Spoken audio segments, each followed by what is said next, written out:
Robert Frost, dia seorang penyair Amerika, dia menuliskan sebuah sajak yang berjudul Jalan yang Tidak Diambil. Di akhir sajak itu dia tuliskan seperti ini, dua jalan bercabang pada sebuah kayu, dan saya mengambil jalan yang jarang dilalui, dan itu telah membuat semuanya jadi berbeda. Saudara, hidup kita adalah sebuah perjalanan. Sehari-hari hidup kita diperhadapkan pada pilihan dari dua jalan bercabang pada sebuah kayu. Apakah kita mau mengambil jalan biasa atau jarang dilalui? Salah satu kemampuan terbesar yang membedakan manusia dari ciptaan Tuhan lainnya adalah kemampuan kita untuk mengenali alternatif, menimbang pilihan, memikirkan konsekuensinya, dan kemudian membuat keputusan berdasarkan informasi yang sudah kita olah. Kita tidak dapat menyangkal bahwa kehidupan kita sehari-hari adalah serangkaian pilihan yang dibuat dan kemudian ditindaklanjuti. Ada saatnya kita mudah untuk mengambil keputusan, tapi ada saatnya kita sulit untuk mengambil keputusan. Sejak awal penciptaan, manusia harus membuat keputusan. Dan kenyataannya tidak selalu membuat keputusan yang bijak. Kita semua ingat keputusan Adam dan Hawa untuk menentang kehendak Allah. Dan sejak itu, sepanjang sejarah, orang memilih dengan tidak bijak. Kita telah membuat pilihan yang menjauhkan kita dari Tuhan. Pilihan yang berada di luar kehendak Allah. Pilihan yang bertentangan dengan ajaran Tuhan.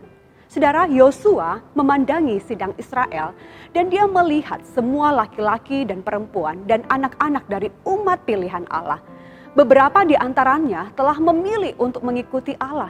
Tetapi juga beberapa di antaranya yang telah berkata mengikuti Allah, mereka memilih juga untuk hidup tidak sesuai dengan kehendak Allah.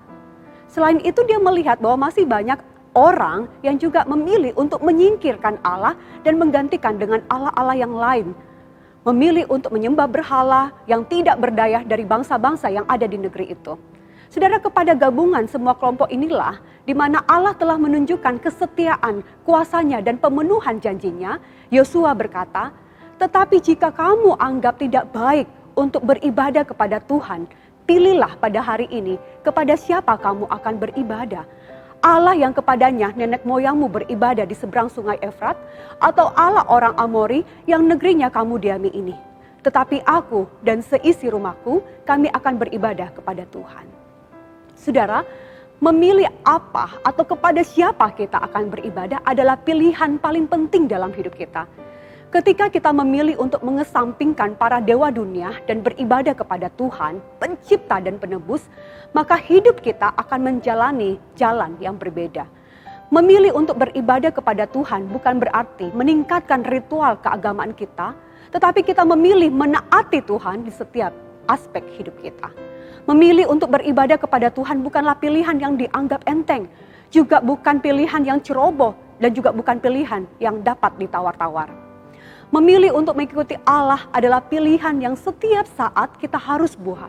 Pilihan itu adalah hari ini, bukan besok, bukan nanti. Bukan hidup saya sudah sukses atau nanti ada masalah, tetapi hari ini. Bukan juga berbicara masa lalu saya sudah memilih beribadah kepada Allah, lalu saya sudah taat. Bukan, tetapi hari ini.